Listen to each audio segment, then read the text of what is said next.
Assalamualaikum warahmatullahi wabarakatuh. Sebelumnya, perkenalkan nama saya Tamara Fergi Lestari dengan NIM 2102311000027 dari Ekonomi Pembangunan kelas A. Di sini saya akan menjelaskan mengenai perbandingan pemikiran aliran ekonomi Islam dan ekonomi kapitalis. Baik, selanjutnya saya akan menjelaskan mengenai pengertian ekonomi Islam. Sistem ekonomi Islam yaitu merupakan penyelenggaraan kegiatan perekonomian baik yang berhubungan dengan produksi, konsumsi, dan distribusi ataupun penukaran yang berlandaskan pada asas syariat Islam, yaitu Al-Quran dan Sunnah Rasul.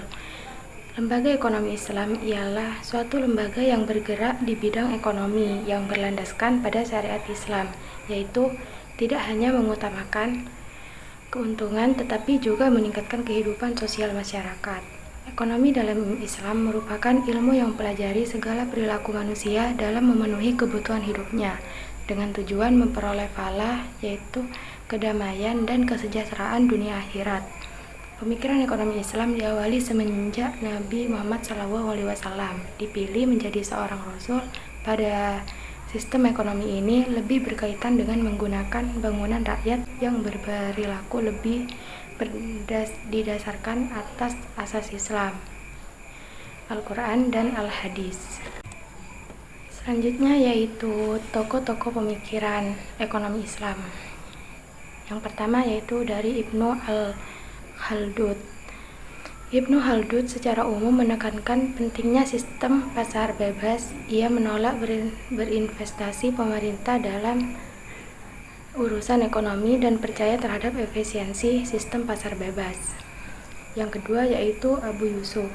Abu Yusuf juga menekankan bahwa betapa pentingnya prinsip keadilan, kewajaran, dan keselarasan dengan kemampuan untuk membayar pajak dan perlunya bertanggung jawab dalam mengelola keuangan publik. Beliau juga membahas teknik dan keputusan yang berpusat di dalam administrasi perpajakan. Selanjutnya yaitu tentang prinsip-prinsip ekonomi Islam. Yang pertama ada iktikah, yang secara umum itu dapat diartikan sebagai perbuatan membeli barang yang bertujuan untuk menahan atau menyimpan barang tersebut dalam jangka waktu yang lama, menyatakan barang tersebut langka dan barang mahal. Yang kedua yaitu tidak melakukan monopoli. Monopoli itu merupakan suatu kegiatan mempertahankan keberadaan barang supaya tidak laku atau tidak beredar di pasaran sehingga harganya menjadi lebih mahal. Untuk yang terakhir yaitu menghindari jual beli yang diharamkan. Nah, di dalam surah Al-Baqarah sudah sangat jelas bahwa Allah SWT melarang keras unsur riba. Selanjutnya yaitu tentang tujuan pemikiran ekonomi Islam. Yang pertama, semua ciptaan Allah SWT itu tunduk pada kehendak dan ketentuannya yang terdapat di dalam surah Taha ayat 6. Manusia ialah sebagai khalifah yang hanya berhak mengelola dan memanfaatkan alam semesta untuk kelangsungan hidup dan kehidupan masyarakat serta lingkungan. Yang kedua itu Allah menciptakan manusia ialah sebagai khalifah dengan perlengkapan yang sempurna yang berguna untuk menunaikan tugas, hak serta kewajibannya di muka bumi ini.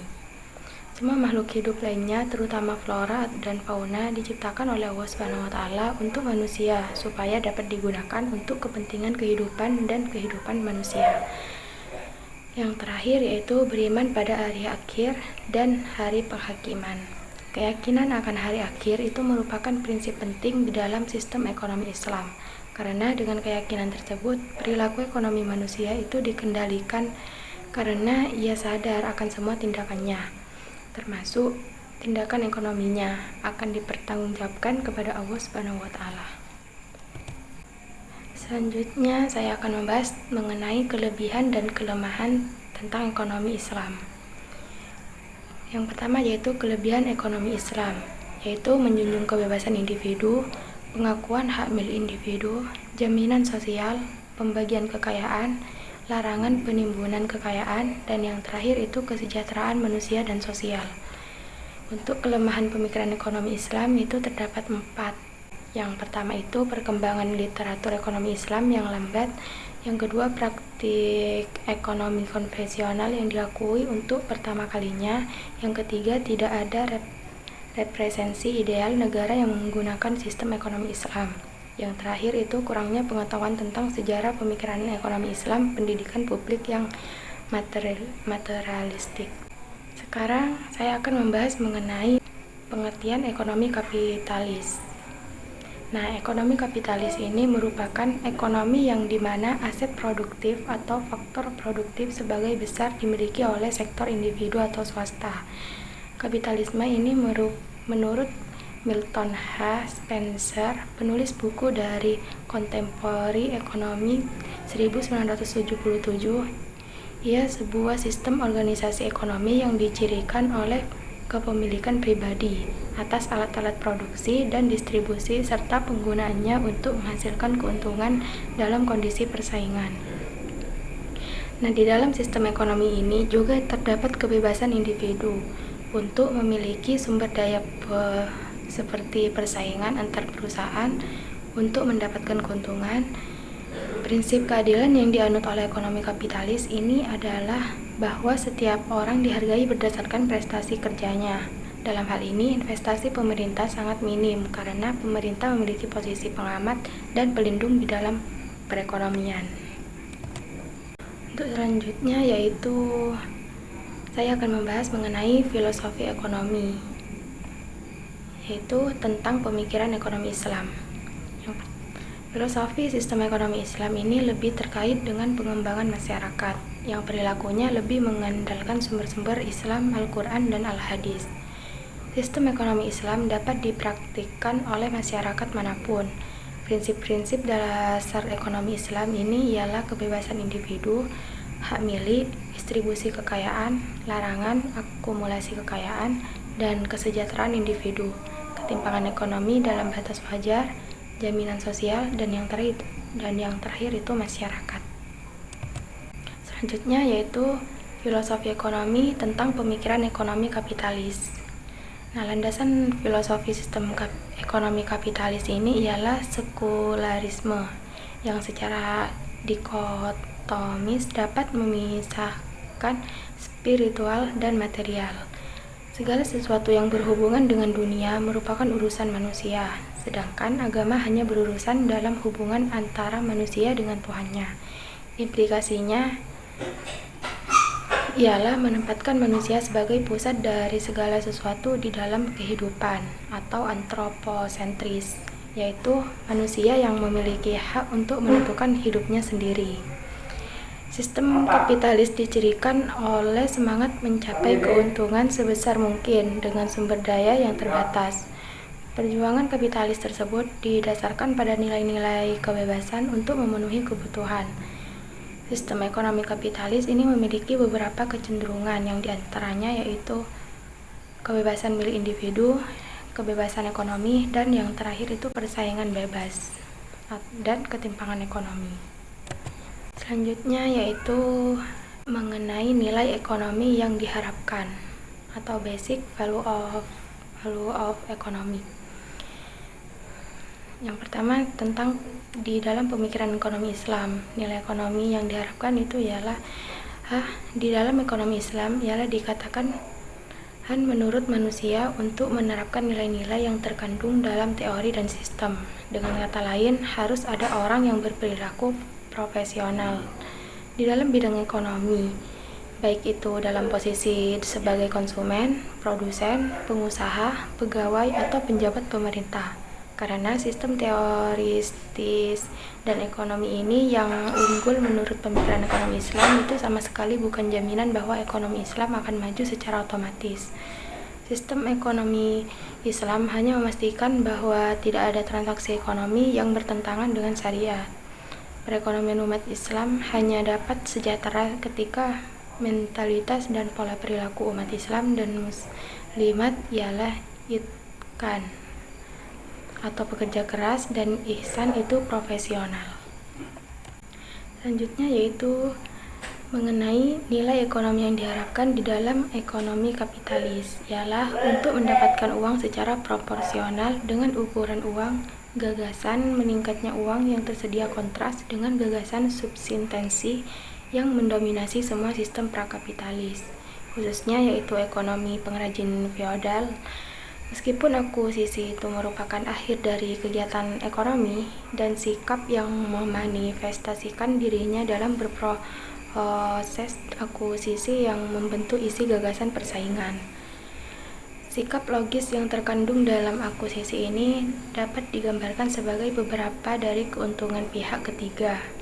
Nah, ketika orientasi unsur ekonomi semata-mata berorientasi kepada keuntungan, maka mau tidak mau hal tersebut harus dilakukan sebagai model perilaku ekonomi yang paling rasional, sistematis dan tepat.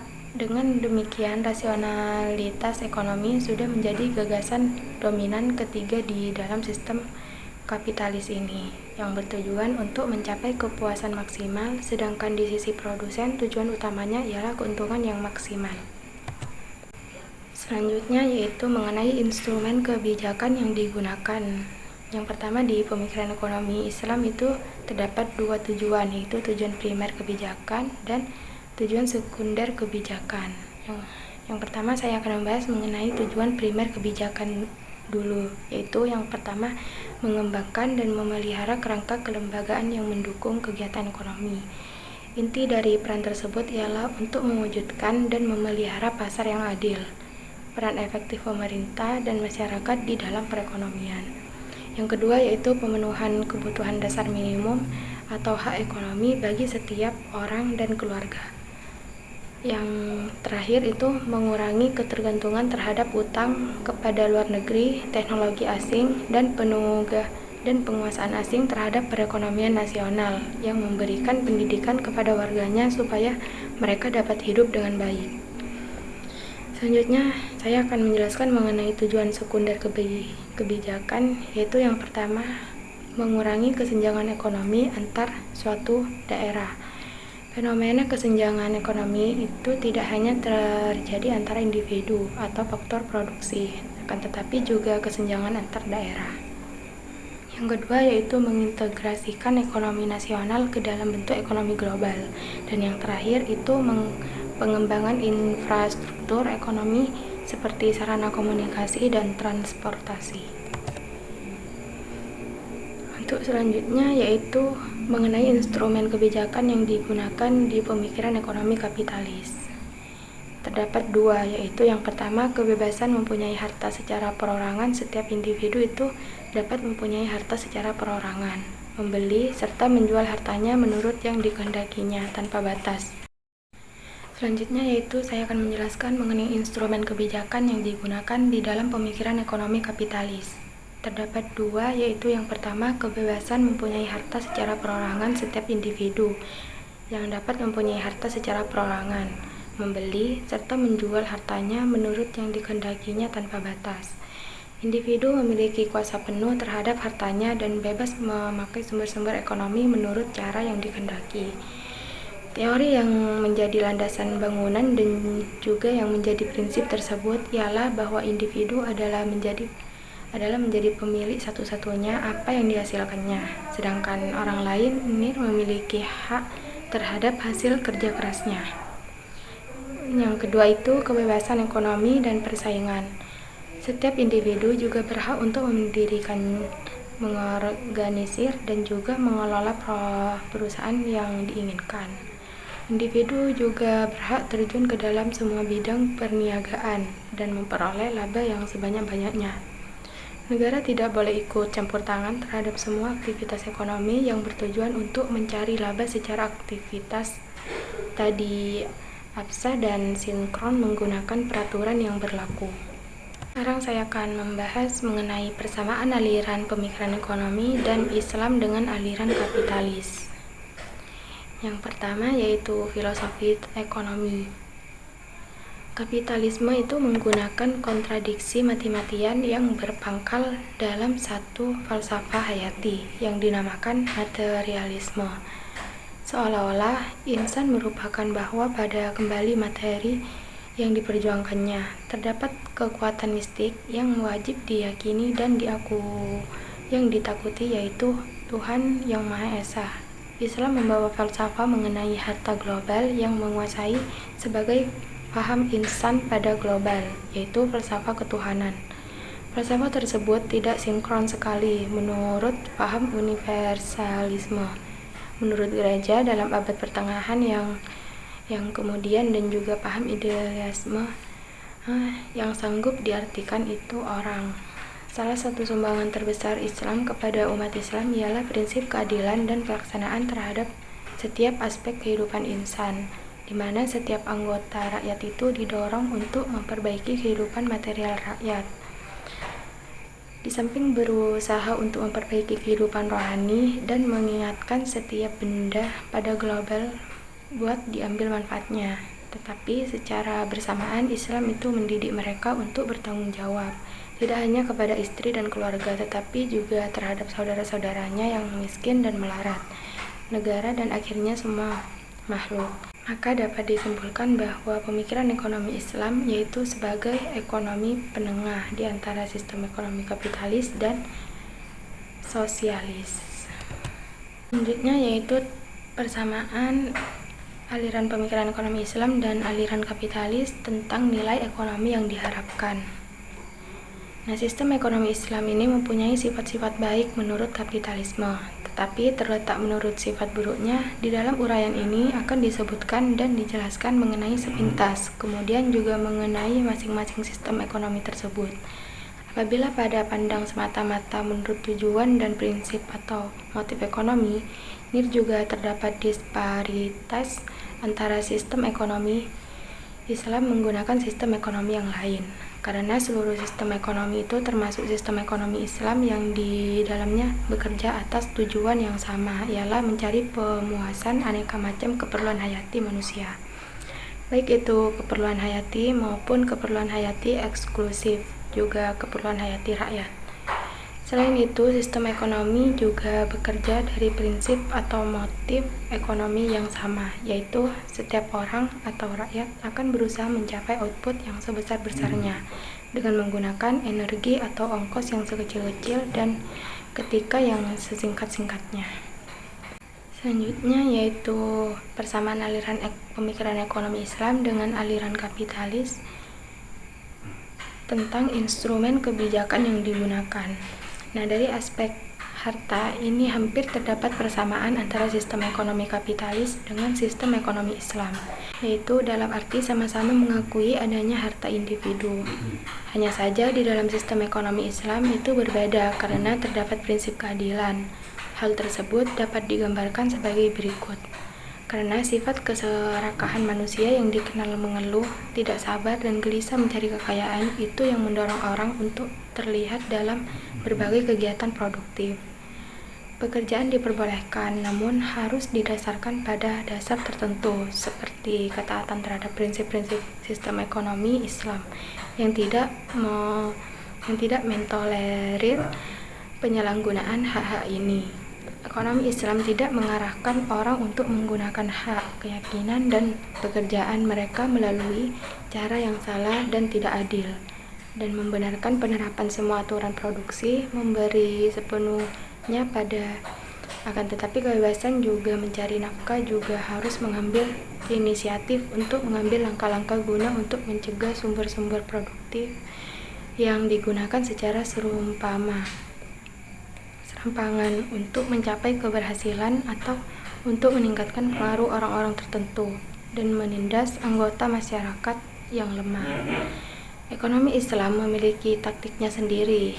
Mereka tidak hanya berfokus kepada individu seperti halnya di dalam ekonomi kapitalis. Strategi ini didasarkan pada menghormati kepentingan bersama dan berusaha untuk menjaga keseimbangan di antara mereka yang dikenal sebagai prinsip keadilan properti. Nah, jadi untuk kesimpulannya yaitu dari materi yang telah saya sampaikan dapat diambil kesimpulannya bahwa pemikiran ekonomi Islam dalam pandangan sistem ekonomi kapitalis serta mempunyai persamaan dan perbedaan dari beberapa aspek. Pemikiran ekonomi Islam menurut pandangan ekonomi kapitalis ini dilakukan dengan memandang 3 sistem, yaitu sistem pemikiran ekonomi Islam dan kapitalis yang termasuk sistem ekonomi yang terkenal dan masih diamalkan sampai saat ini. Perbandingan yang akan dilakukan ialah dari sejarah evolusi sistem-sistem ekonomi. Perbedaan dan persamaan kedua sistem dari beberapa aspek. Sistem ekonomi kapitalis telah lama berkembang, sedangkan sistem ekonomi Islam itu baru dikembangkan dalam waktu 3 periode terakhir ini. Tetapi asas-asasnya telah terdapat semenjak 15 abad yang telah berlalu semenjak kepercayaan Islam lahir. Sistem ekonomi Islam ini merupakan suatu sistem ekonomi yang didasarkan pada ajaran nilai-nilai Islam. Sumber dari semua ajaran tersebut ialah Al-Quran, hadis, ijma, dan qiyas. Nilai-nilai sistem ekonomi Islam ini merupakan suatu bagian integral berdasarkan holistik ajaran Islam yang komprehensif dan sudah dinyatakan Allah Subhanahu wa Ta'ala menjadi ajaran yang sempurna.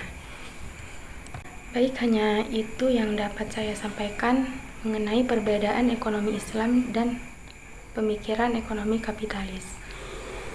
Kurang lebihnya saya mohon maaf. Saya akhiri. Wassalamualaikum warahmatullahi wabarakatuh.